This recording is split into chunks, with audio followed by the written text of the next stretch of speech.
was thinking about how I sort of accidentally brushed up against non-attachment, and I mean, I've been excited about a series of ideas for the past several months. Like, the dialectic was a thing I was all about for a while, and I still think is very insightful and helpful. And I think it probably improved my ability to progress through concepts, how to say this, like, to like generate good new insights. Generate insights faster, generate better insights, and have like better judgment about which insights were worth paying attention to and which weren't. Dialectic was great for that. And then I was talking all about orientations.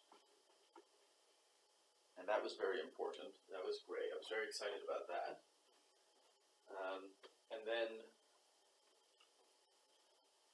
then it was about intuition. And I think it was on the intuition one that I sort of, as I applied what I was figuring out or trying to figure out about intuition, well, that's when the thing happened. So, what was I saying about intuition back then? Like a couple of, probably still less than 2 weeks ago. It's maybe been about a week. Intuition. I was saying things like, well, there was sort of System 1 and 2, and System 1 is about intuition. And intuition is a bit of a black box in that you generally can't explain why you ended up doing exactly what you did. Although you can try to sort of hammer away at that problem with introspection to some degree, but it's quite difficult. And obviously, even if you decide to focus on one specific exact thing you did and like spend an hour figuring out why you did it that exact way, well, then you've just got an hour more of material to explain why you intuitively, in many aspects, chose certain words and analyzed in certain ways. You can never analyze all of your intuitive actions, even if you can make some progress on some. So it's largely a black box. But it's not impossible to fruitfully direct that black box. The system I ended up devising says to select an arena of attention and then an ideal to aim at within the domain, within that arena. So if my arena of attention is like, that's a piece of experience for me to pay attention to. I'm going to ignore most aspects of experience, and then I'm going to hone in on a single tiny domain of experience, a single little arena, and I'm just going to pay attention to it. I'm just going to watch it and see what happens, and notice when it moves, notice when it has perturbations, when it expands or contracts. Cool. And then I'm going to, so let me give an example. Let's say I use as my domain of attention here. My arena will be, let's say, you might choose the expression on someone's face. I'm talking with someone and I decide my arena of attention here will be looking at their face, trying to notice the movements in it, perturbations, as they arrive, one by one. And then I want to know what I wish was going on instead in that arena. So I have this clear picture of what's actually going on as I pay attention to that piece of the world, that piece of my experience. And then I have like a parallel universe version of the same thing that I would prefer, my ideal version of that thing. So now I'm juxtaposing the actual with the ideal within a tiny domain, which is essential. One of the reasons I was thinking in this way was because Vervaeke talked about the Mars rover and how the video feed sent back to Earth for people to like look at while they gave commands to the rover about how to move. That video feed, they compress it they throw out almost all of the data that the video feed provides. They reduce it down to black and white, and then they reduce the HDness of it. They reduce it basically to a few like simple lines and planes and dots that more or less leave nothing of the Martian landscape visible anymore, except the things most relevant for navigating, physically through the terrain. So that's the idea: is when you throw out almost all of the other data, you make salient the affordances within the remaining domain, the arena of attention. You see potential ways to interact with the, actually somewhat manageable number of pieces left over to pay attention to. And you sort of apply your attention to the arena of attention and your will to the ideal alternative version of reality in that domain. And you sort of will to go from one to the other. That's sort of your stance, right? This is your ready stance of engaging your intuition with some particular domain related to some goal. And then what you do is, you watch for those perturbations I talked about earlier, and you react to every one. It's probably a toy way of getting a feel for it. Presumably, more sophisticated things know when to act and when not to. But to catch the idea of the movement at all, you just decide to react to every meaningful perturbation you see. You treat every perturbation as a sort of affordance. And the question is, how do you react? And the answer is, intuitively. You don't design the reaction.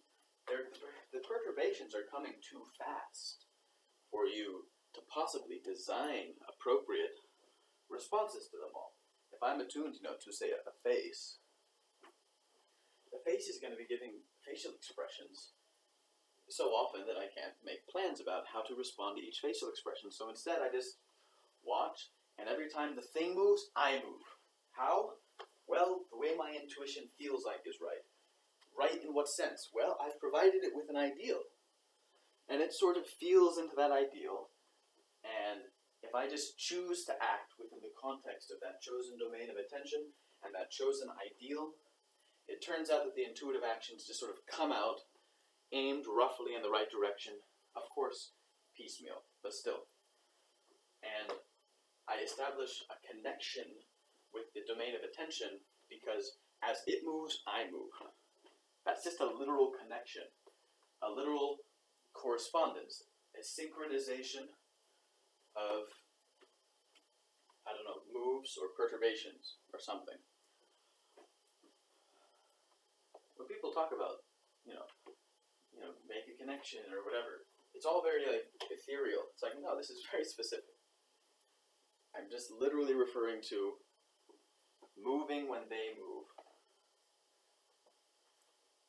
as a response to it, and then noticing their response to your response, and then looking at that response of theirs and moving with that one too, fast, intuitively, immediately, and sort of trusting your intuition to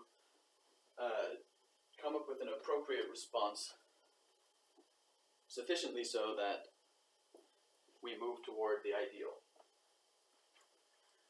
And this all might sound quite uncertain and unoptimized, and it is.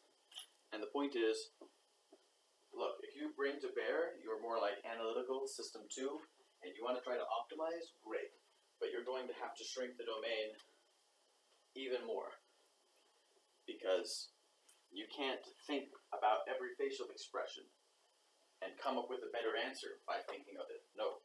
You'll just come up with no answer at all, or you'll come up with an answer too late to respond to it and create that connection. And what do I mean by responses? Well, if I'm attuned to a person's face and they give a little head tilt, well then I might just let my face react in some way. Maybe my face will tilt a little, or maybe I'll move a limb. Maybe I'll lean in a little, lean back.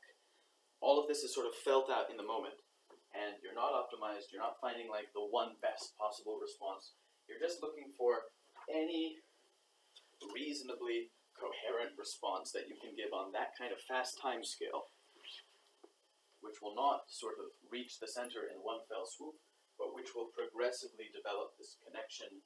It will co-creatively generate a special context, provided that you don't break the connection, and the responses within the domain of attention will sort of inform your next move. So you can't be planning, too many steps in advance most of the time, because if you see into the future and you have some really clever plan, and then the person does something else, and then you execute your plan anyway, it's like, nope, you just broke the connection.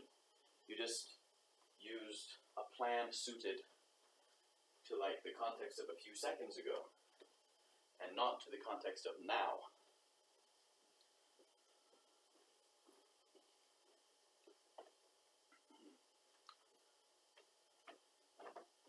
So that's intuitive action. And so you establish an arena of attention where you see a piece of the world. You then sort of picture how you wish that piece of the world were instead. And then you watch the movements within the attention. You respond immediately to them, however feels intuitively correct, which may be, being still sometimes. If we're being more sophisticated, you're not really going to be twitching every time somebody twitches. It'll be somewhat more nuanced than that. But if you start with the just twitch all the time thing, you'll find the music, you'll find the feeling of that connection. You'll realize, oh yes, this is what people are talking about when they talk about a connection. It's a correspondence. You can literally physically verify this. Like, I was talking about this with Kat, because she raves about the time she went, I think, to a B.B. King concert, and she felt like he was just playing, like, in the living room for just her. And maybe everyone in the audience felt that way. And it's like, how did he do that? And it's like, I bet if you look at these people that establish these apparently inexplicable feelings of connection, it's literally just a perfectly empirically verifiable, like, connection in the literal sense, a correspondence of responses going back and forth. You create a dialogue, right? If you have a dialogue, you have a connection. If you have a one-way performance, that's not dialogical. That's why it's so different. Now I basically now understand sports. Or more specifically, I understand the phenomenon of, like, getting your buddies together to watch the football game. And to do it live. It all makes sense to me now because, well, I talked about this before. The sort of performance going on, everyone attunes to it. That's their chosen domain of attention. And you choose a side, which means that you know what you wish would happen. So you have your both domain of attention and your ideal.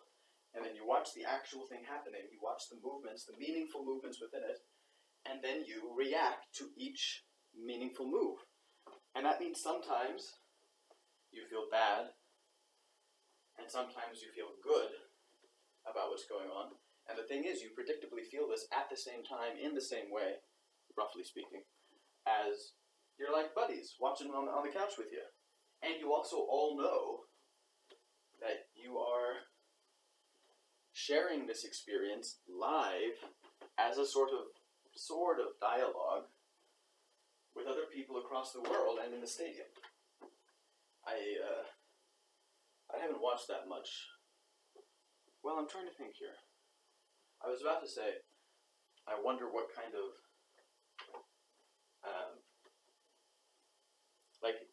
you wouldn't necessarily want people to only know sort of like intellectually that other people were also having similar experiences. You would want to provide it to them in like higher fidelity.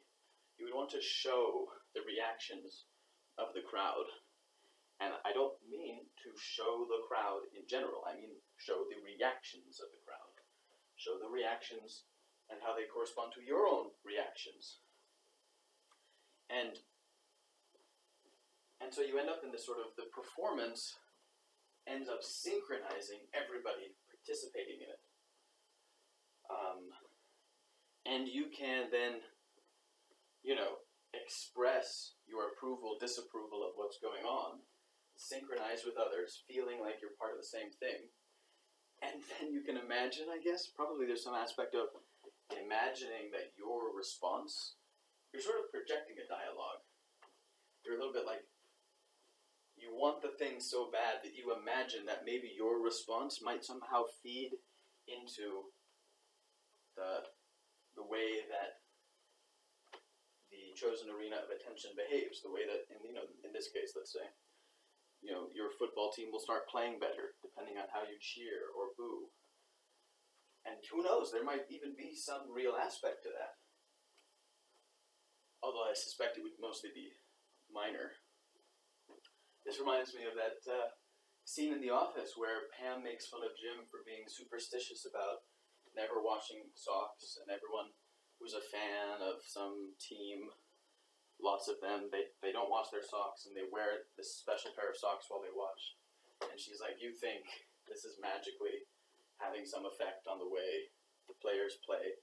And he's like, sort of like self-conscious about it. He's like, no, like, I'm just like, maybe they'll hear about it and like feel encouraged or something. It's like, that's a technically possible way of establishing connection. Sure, maybe it's probably not having much of an effect, but you can see that desire for a dialogue, and you can see how you can enjoy the fiction of the dialogue, whether it's there or not. And then you can see why this creates cohesion in groups, because you've been sharing all of these experiences. You're synchronized with each other in this perfectly mundane, physically observable sense.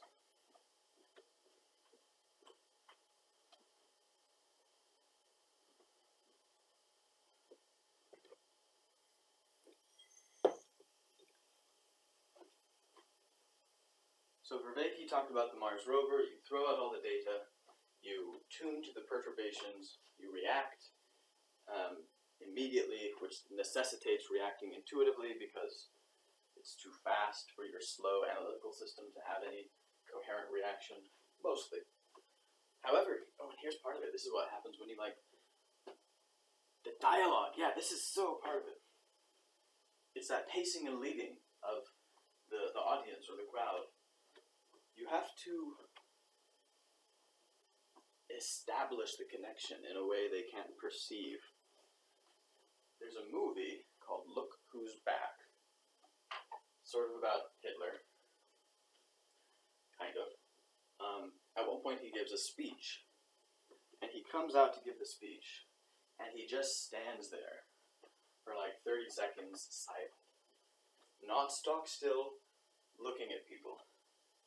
Not even like failing to fidget. At one point he sort of like a little bit like tugs on his outfit or something. And then he starts speaking, and he speaks in a very boring way. And I think this actually fascinates people, because they're a little bit like, wow, are we right about to watch a train wreck? Like, is this guy really going to do this and then just fail? And then he says something, and it's like, still not very interesting. And you're like, wow, it's really happening. But it's like a coherent idea. And you're sort of like, yeah, I see where you're going. And you're like really checking, right? Why are you really checking? You feel like there's something at stake here, maybe. It's like, is this going to be a success or a failure?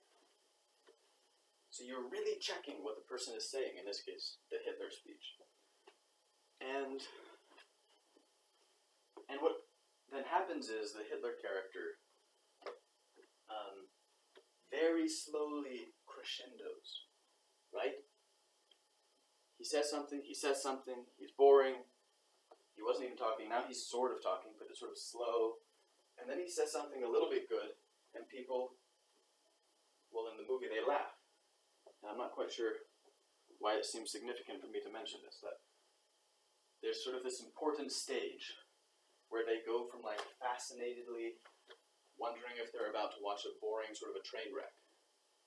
Maybe that's what's happening. They're like, wow, you're about to perform, and you had the guts to just stand there and super risk boring everybody.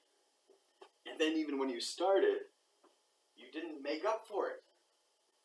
You didn't switch contexts. You sort of, it was a coherent, from silence to almost silence, gentle sort of move.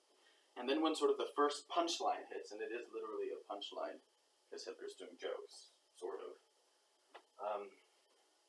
you're like, oh, it's not a train wreck, probably. Or, maybe.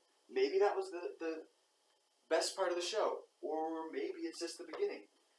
And then he continues, and he is slightly more animated. As a response to their response. He was all still, they became still, watching.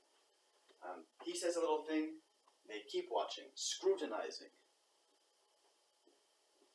Not sure what's going to happen, if it's going to be a train wreck or what. He does something a little bit good, and they go, oh, yeah, that was a little bit good, or whatever. It's pretty funny to give this example, but if you watch the scene, it's well written. It's a good scene. It works. And then in response to their sort of little approval, like a little laugh or something, he sort of builds on it. He sort of says, oh, you like me now, cool, I'll talk like this. And then they're sort of swept along with the momentum. That's the leading aspect, the pacing and leading. This reminds me of sales in some way. It's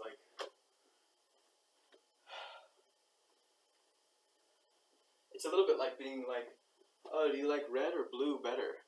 And you're like, blue. And they're like, great, I'll get the blue bicycle checked out for you. It'll be $200.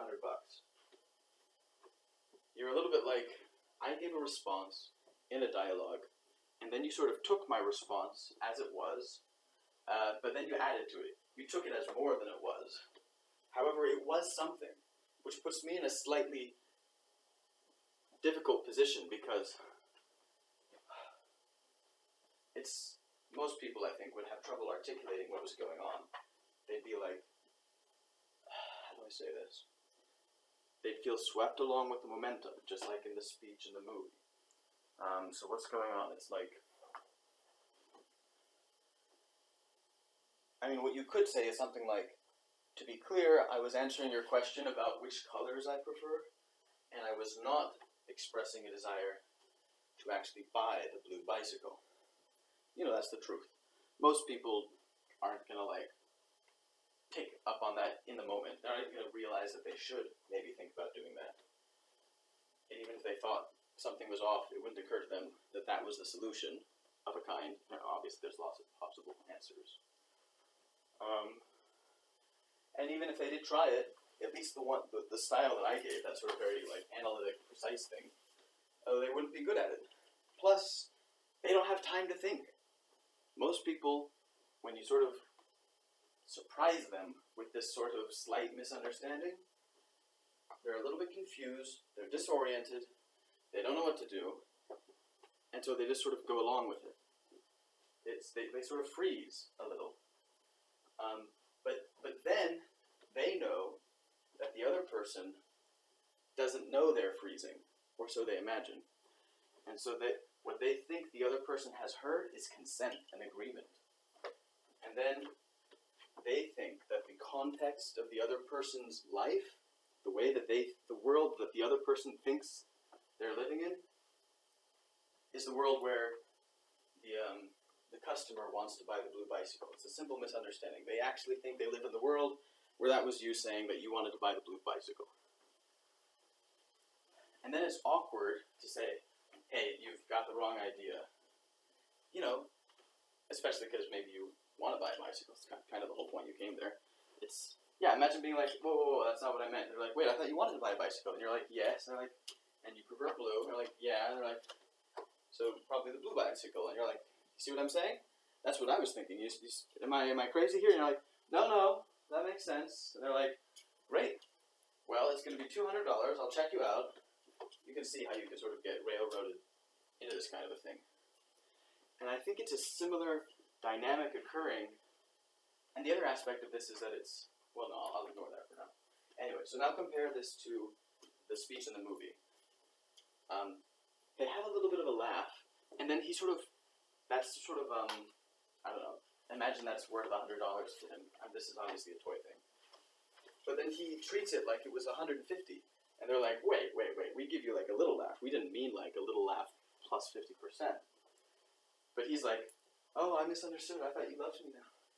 and they're sort of like swept along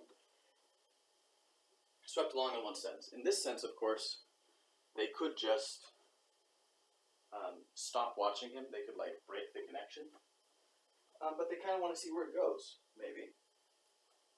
And they're not clearly.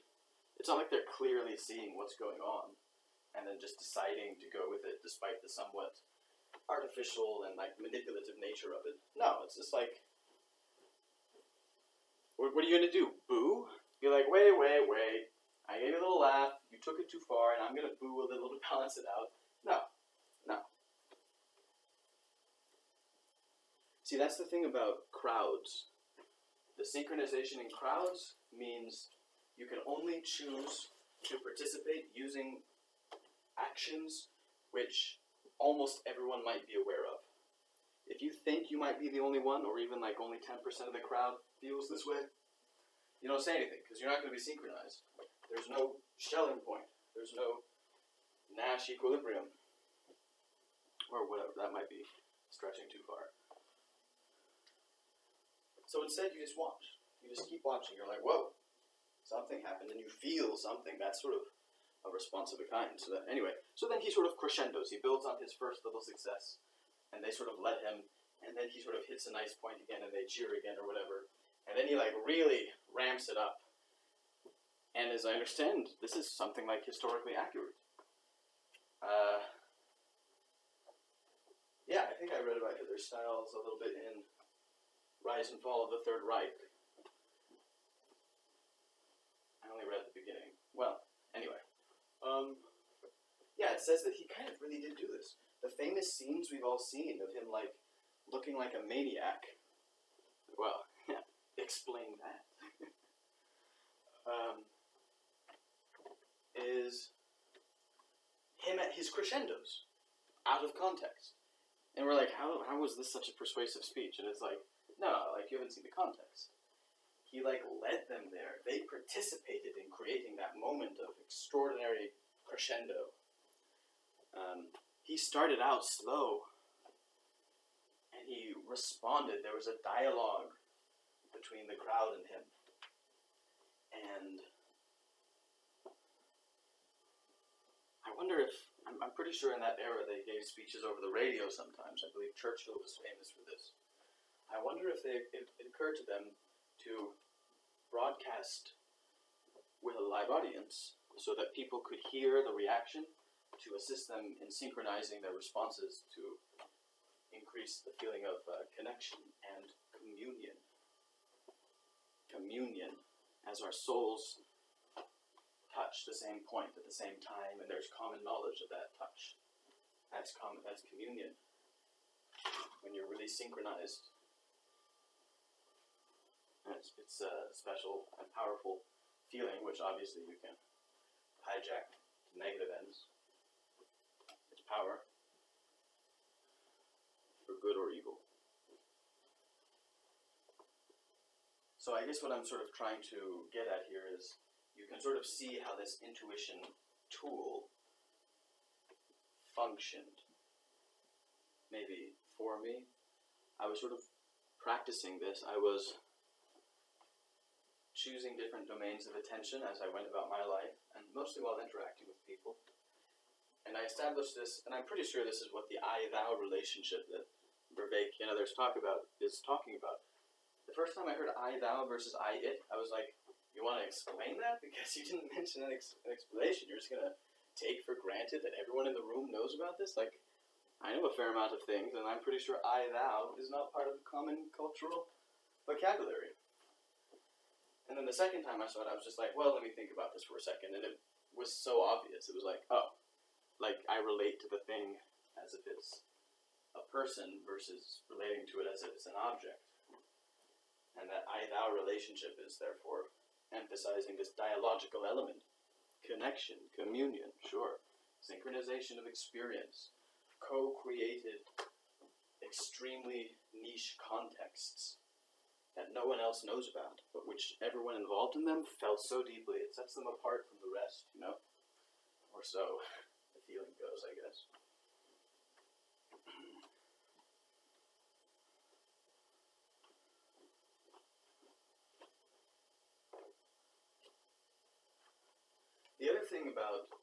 this sort of dialogical thing is people sense on some deep level that you're improvising, at least in some way. Let's suppose that all the lines in the speech are rehearsed, sure, but the timing couldn't have been, because you can see it that it's a dialogue.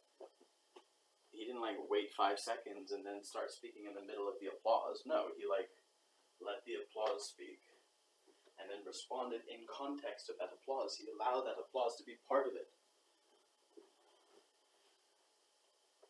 Part of his response, that is, even if the line was designed in advance, the delivery and the timing, all of this is dialogical.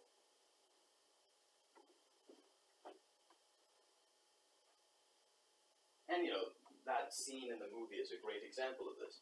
And maybe this is a little bit, but this is maybe what's happening across great speeches and great performances of all kinds. At least the ones that provide a sense of connection. That's maybe what was going on with B.B. King. Maybe he read the crowd and he played in response to it. See, that's how you can play little jokes in music. It's like, show me a musical joke, and it's like, well, it's like these 4 notes, and it's like, it's not very funny. You're like, well, it's only funny in context. Some context. The meaning of it has to be provided. You know, the vast majority of what makes this a joke is not about the pieces, how to say this. Anyway, it's not about the 4 notes.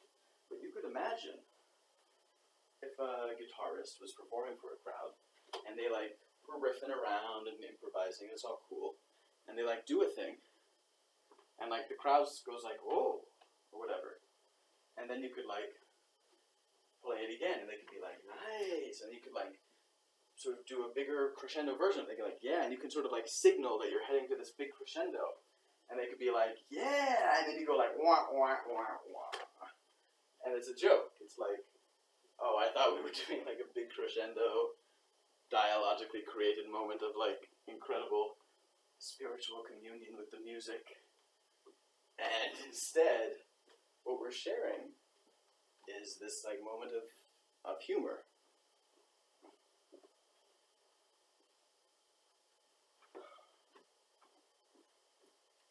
Alright, I've been meaning to cut myself shorter here and label the pieces, the recording, the diary entries, by like what I talked about. So I think I'll put this one down as like, well, this is basically about intuition.